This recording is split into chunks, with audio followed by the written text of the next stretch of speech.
کریں اور جس جانب اللہ رب العزت نے توجہ دلائی ہے اس کی صرف اپنے اندر پیدا کیا کریں۔ آخری ایک واقعہ آپ کو سناتا ہوں۔ حضرت ذوالقرنین جب بادشاہ بنے، ان کا ایک بہت ہی غریب سا دوست تھا جو جھگی میں رہتا تھا۔ یہ بادشاہ بنے، انہوں نے پیغام بھیجا اس دوست کو کہ فلاں دن میری تخت نشینی ہونی ہے، تخت پوشی ہونی ہے، میں تخت پہ بیٹھوں گا، تو بھی دربار میں آنا۔ جب پیغام اس کو ملا اس نے کہا مالی والے ملک، مجھے بادشاہ سے کیا غرض، بادشاہ کو مجھ سے کیا کام، جاؤ ذوالقرنین کو کہو میں تیرے دربار میں نہیں آؤں گا۔ جب رسم تاج پوشی ہو چکی، حلق ہو چکا،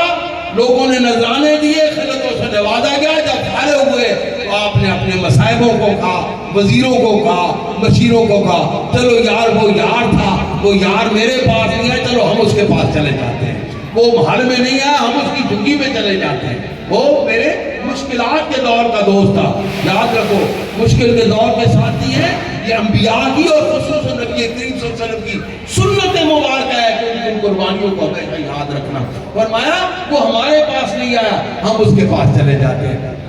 جب گئے وہاں پہنچا تو آپ نے فرمایا اے میرے دوست، اے میرے بھائی، میں نے بر بنائے تکبر تو تجھے نہیں بنایا تھا، میں نے تو تجھے اس لیے بنایا تھا کہ تو خوش دیکھ کر خوش ہوگا کہ تیرے اللہ نے تیرے بھائی کو کتنا نوازا ہے۔ تو انہوں نے ایک سوکھا سر اٹھایا انسان کا اور فرمایا کہ اے ذوالقرنین یہ ایک انسان کا سر ہے، یہ بادشاہ تھا، حکمران تھا، لیکن ظالم تھا، جابر تھا، قاتل تھا، مخلوق کی عزتوں کو پامال کیا کرتا تھا، ان کے حقوق لوٹا کرتا تھا، لیکن پھر وقت آیا روح نکل گئی، جسم پتہ نہیں کہاں ہے، اور آج یہ سوکھا سر میرے پاس پڑا ہوا ہے۔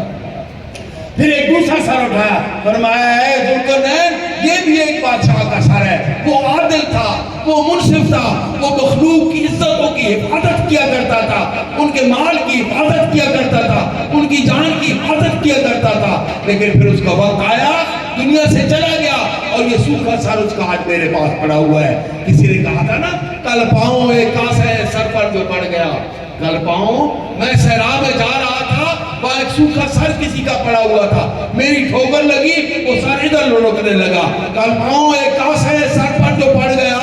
یکسر وہ استخان شکستوں سے چوٹا، شکست کہتے ہیں اس طرح نشان بنے ہوئے کھوپڑی پہ انسان کی، یکسر وہ استخان شکستوں سے چوٹا، کہنے لگا کہ ہوش سے چل رہا بے خبر، کہنے لگا کہ ہوش سے چل رہا بے خبر، میں بھی کبھی کسی کا سرے پر غرور تھا، کبھی میں بھی کسی کی گردن پکڑا ہوا تھا۔ یاد رکھو دوستو اس دنیا میں رہتے ہوگے کبھی بھی اکڑ نہ دکھایا کرو۔ میرا اللہ فرماتا ہے تلک الدار الآخرۃ نجعلها للذین لا یریدون علوا فی الارض ولا فسادا والعاقبۃ للمتقین۔ یہ آخرت کا گھر ہم نے بنایا ان لوگوں کے لیے جن میں یہ دو صفات ہوگی، زمین میں اکڑیں گے نہیں اور فتنہ و فساد کو رواج دیں گے نہیں، انتشار پھیلائیں گے نہیں، یہ آخرت کا گھر ان کا ہے۔ والعاقبۃ للمتقین، اور آخر کار جو خیر ہے وہ تو ان لوگوں کے لیے جو اپنے اللہ سے ڈرنے والے ہیں، جو اللہ سے ڈرنے والے ہیں۔ وَمَا مِنْهَا خَلَقْنَاكُمْ وَفِيهَا نُعِيدُكُمْ وَمِنْهَا نُخْرِجُكُمْ تَارَةً أُخْرَىٰ۔ اب اسی مٹی سے ہم نے تم کو پیدا کیا ہے، اسی مٹی میں دوبارہ تمہیں لوٹانا ہے اور پھر اسی مٹی سے تمہیں پھر اٹھانا ہے۔ اے انسان اپنے اندر تیری اصل ہے، اس کی صرف پیدا کر لے، اور اس کی صرف کیا ہے؟ عجز ہے زمین کی طرح۔ میرے والد گرامی میری جب تربیت فرمایا تھا بہت بچپن میں، آج سے تقریباً 40-50 سال پہلے، جب ابھی میں اسٹوڈنٹ تھا تو کبھی آتا تھا اس وقت تربیت فرماتے تھے، تو کبھی کبھی تربیت کے لیے یہ شعر فرمایا کرتے تھے کہ زمین کی بیٹا فاروق یاد رکھنا، زمین کی طرح جس نے عاجزی و انکساری کی، زمین کی طرح جس نے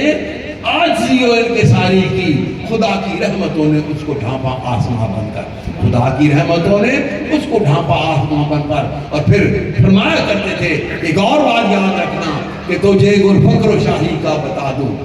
تو سمجھتا ہے نا، لوگ سمجھتے ہیں کہ دولت دنیا اور دنیاوی حشمت میں سب کچھ ہے، تجھے گر فقر و شاہی کا بتا دوں،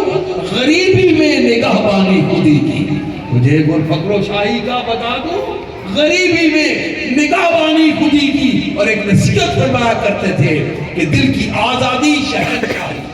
دل کی آزادی شہنشاہی، شکم سامان موت اس پیٹ کے پیچھے بھاگے گا تیری روح مردہ ہو جائے گی،